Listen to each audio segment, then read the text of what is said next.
በስመ አብ ወወልድ ወመንፈስ ቅዱስ አሃዱ አምላክ አሜን።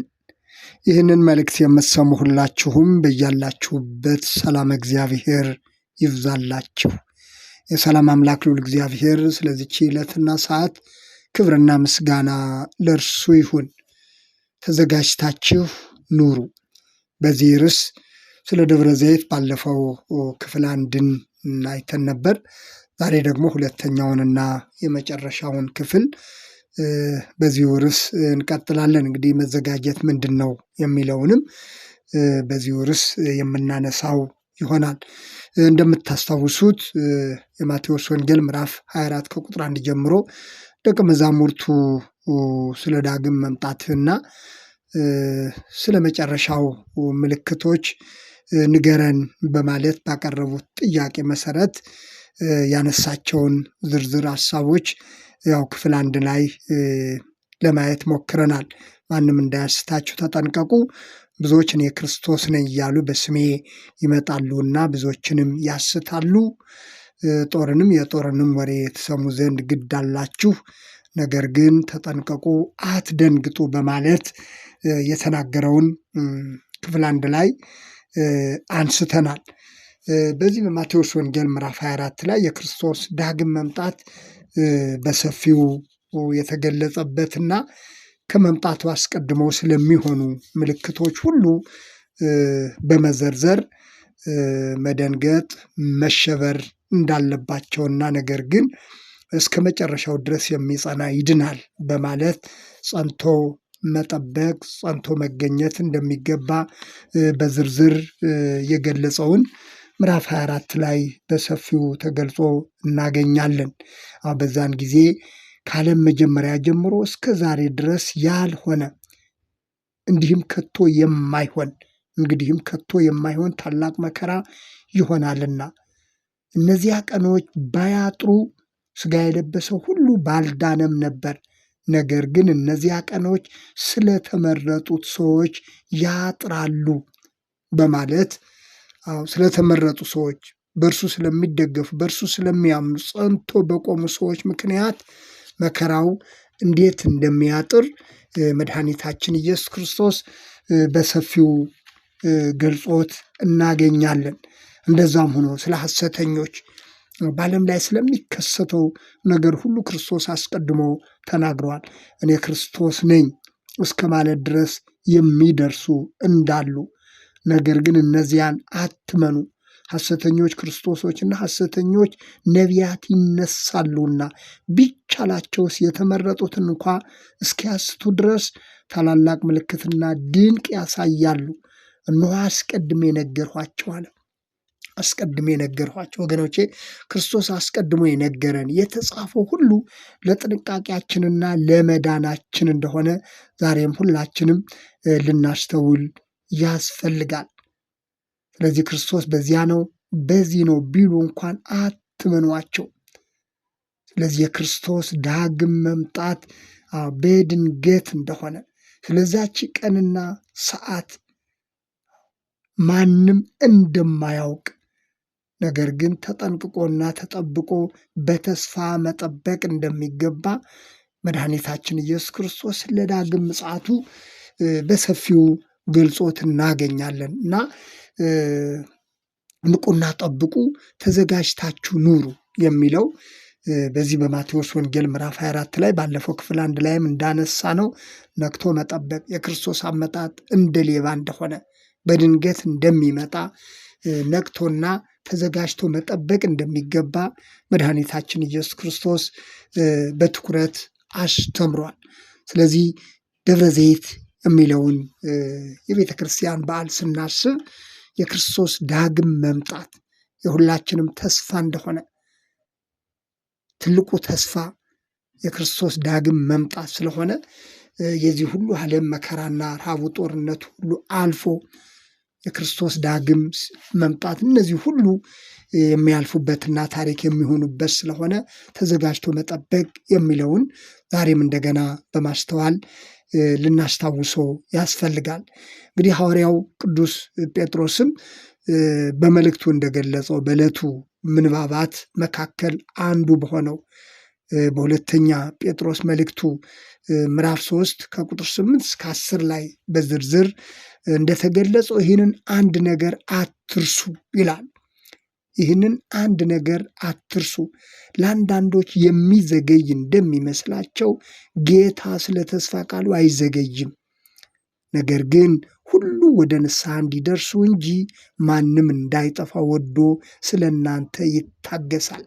የጌታ ቀን ግን እንደ ሌባ ሆኖ ይመጣል ሲል በመልእክቱ አስፍሯል። ይህን አንድ ነገር አትርሱ ይላል። መርሳት የሌለብን ነገር ተዘጋጅቶ ስለመኖር፣ ነቅቶ ስለመጠበቅ ነው። አይዘገይም እንደ ተስፋ ቃሉ የታመነ ነው። ይህንን ልበ አምላክ ዳዊትም በዕለቱ ምስባክ በምንለው የመዝሙር ክፍል ላይ በግልጽ ይመጣል አይዘገይም ሲል የተናገረውን ቃል እናገኛለን። ስለዚህ ሐዋርያው ቅዱስ ጴጥሮስ እንደገለጸው መዘጋጀት ማለት ሁሉም ወደ ንስሐ እንዲደርሱ እንደዘገየ አውቀን ንስሐ ገብቶ መጠበቅ አንዱ ነቅቶ መጠበቅና ተዘጋጅቶ መጠበቅ የሚባለው ይህ ነው ወገኖች። የክርስቶስን ዳግም መምጣት በተስፋ የሚጠባበቅ በእምነት የሚጠባበቅ ሁሉ በሕይወቱ ማድረግ ያለበት ነገር ቢኖር ንስሐ መግባት ነው፣ በእምነት ጸንቶ መገኘት ነው። ስለዚህ ሐዋርያው ቅዱስ ጴጥሮስ ምን አለ? ሁሉ ነው የሚለው፣ ሁሉ ወደ ንስሐ እንዲደርሱ እንጂ ማንም እንዳይጠፋ ወዶ ስለ እናንተ ይታገሳል። ማንም እንዳይጠፋ ወዶ። ወገኖቼ እግዚአብሔር ማንም እንዲጠፋ አይፈልግም። ልጁን ወደ ዓለም እስከ መላክ ያደረሰው የእግዚአብሔር ፍቅር ማንም እንዲጠፋ ስለማይፈልግ ነው። ስለዚህ ክርስቶስ የዘገየበት ምክንያት አንዳንዶች የሚዘገይ እንደሚመስላቸው ነው የሚለው ሐዋርያው ቅዱስ ጴጥሮስ።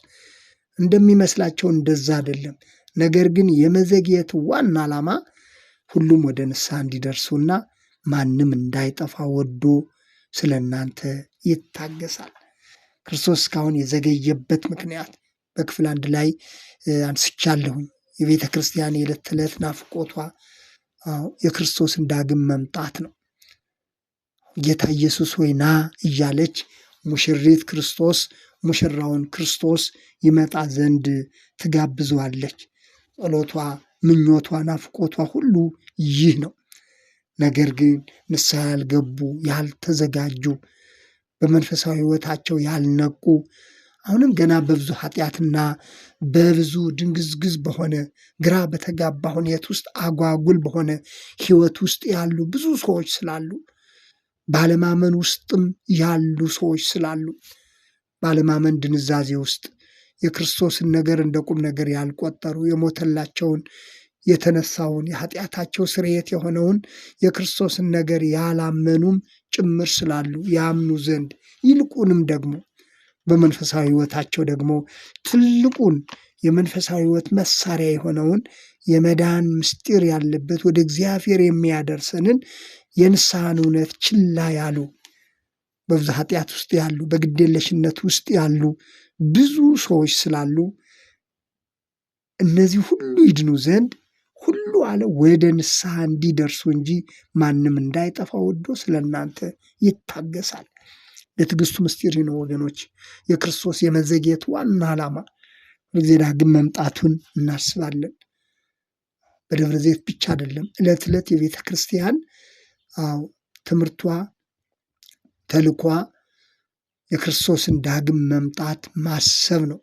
የእግዚአብሔርን መንግሥት ወንጌል መስበክ፣ በእግዚአብሔር የመንግሥት ወንጌል ውስጥ ያልሆኑ ንስሐ ያልገቡ ለእግዚአብሔር መንግሥት ያልተዘጋጁ ሰዎች ደግሞ ይድኑ ዘንድ የእግዚአብሔር ሐሳብ ነው። የቤተ ክርስቲያን ተልእኮና ትምህርትም ይህ ነው።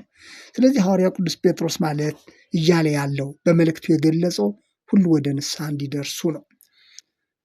መዘጋጀት ማለት ይህ ነው ወገኖች። ነቅቶ መጠበቅ ማለት ይህ ነው። ይህንን ቃል ስናስብ ስንቶቻችን ተዘጋጅቻለሁ ብለን እናስባለን? አመጣጡን ስለዛች ቀንና ሰዓት የሚያውቃት የለም ብሏል ራሱ ክርስቶስ። የሚያውቃት የለም። ስለዚህ ይህንን የሚያውቁ መለኮታዊ ሐሳብ፣ መለኮታዊ ፈቃድ ለሰው ልጆች የማዳን ስራውን ያከናወነ ራሱ ብቻ ነው። ፍጡር የሆነችን ማንም ሊያውቃት አይችልም። ክርስቶስ እንኳ በለበሰው ስጋ ልጅም ቢሆን ሲል ተናግሯል። ምክንያቱም ስጋ ይህንን አያውቅም። መለኮት የሆነው እርሱ ብቻ ግን የመምጣቱን ቀን ራሱ ያውቃል። ስለዚህ ከመምጣቱ አስቀድሞ ግን ሰዎች ሁሉ ተዘጋጅተው ይኖሩ ዘንድ ተዘጋጅታችሁ ኑሩ። የትምህርታችን ርዕስ ነው። በክፍል 1 ላይም ያነሳነው ርዕስ ነው። አሁን ክፍል 2 ላይም የትምህርታችን ርዕስ ነው። ተዘጋጅታችሁ ኑሩ። መዘጋጀት ማለት ንስሐ መግባት ነው። መዘጋጀት ማለት የተጣላ መታረቅ ነው። የቀማ መመለስ ነው። ወደ እውነተኛ የንስሐ ሕይወት መመለስ ነው። ወደ እግዚአብሔር ሐሳብና ፈቃድ መመለስ ነው። እነሆ በቶሎ እመጣለሁ፣ ለእያንዳንዱም እንደ ስራው መጠን እከፍል ዘንድ ዋጋዬ ከእኔ ጋር አለ ሲል መድኃኒታችን ኢየሱስ ክርስቶስ በዮሐንስ ራእይ ምዕራፍ 22 ቁጥር 12 ላይ ተገልጾ እንደምናገኘው ክርስቶስ የተናገረው ቃል ይህ ነው። እነሆ በቶሎ እመጣለሁ። ሰዎች የዘገየ የቀረ ስለመሰላቸው የሚቀር አይደለም። ይልቁንም ንስሐ ገብተው ተዘጋጅተው እንዲጠብቁ ለሰዎች መዳን፣ ለሰዎች ወደ እግዚአብሔር መሰብሰብ እግዚአብሔር እድል እንደሰጠ፣ እግዚአብሔር ሌላ እድል ሌላ ጊዜ ዛሬም ባለመዳን ውስጥ ያሉ ዛሬም በንስሐ ሕይወት ውስጥ ያልገቡ ሰዎች ንስሐ ይገቡና ወደ እግዚአብሔር ፊታቸውን ዞር እንዲያደርጉ በክርስቶስ አምነው የዘላለምን ሕይወት እንዲያገኙ በክርስቶስ አምኖ ደግሞ በእንዝላልነት በቸልተኝነት የንስሐን እውነት የንስሐን መንገድ ችላ ያሉ ሰዎች ደግሞ ወደ ንስሐ ይመጡ ዘንድ የዘገየበት አንዱ ምክንያት ከዚህ የተነሳ ነው። ስለዚህ ሐዋርያው ቅዱስ ጴጥሮስ የተናገረውን ሁላችንም ልናስተውል ያስፈልጋል። ሁሉ ወደ ንስሐ እንዲደርሱ እግዚአብሔር ይፈልጋል። ማንም እንዲጠፋ እግዚአብሔር አይፈልግም። ስለዚህ በጥፋት ጎዳና፣ በቸልተኝነት ጎዳና፣ በግዴለሽነት ያለን የንስሐን ነገር፣ የመዳንን ነገር፣ የእምነትን ነገር ችላ ያሉ ሰዎች እንኳ ቢኖሩ ሁሉም ከዛ ከደከሙበት ባነው በመነሳት እንደገና ወደ ንስሐ ሕይወት እንዲመለሱና በንስሐ ሕይወት ወደ እግዚአብሔር እንዲመጡ አምላካችን እግዚአብሔር ይፈልጋል። ነገር ግን እንደ ተስፋ ቃሉ አይዘገይም። ክብርና ምስጋና ለአምላካችን ይሁን። የዘገየበት የቆየበት ምክንያት ሁሉም እንዲዘጋጁ፣ ነቅቶ እንዲጠብቁ፣ ንስሐ እንዲገቡ እድል እየሰጠን መሆኑን ልናስተውል ያስፈልጋል። ስለነበረን ጊዜ አምላካችን እግዚአብሔር ስሙ የተመሰገነ ይሁን።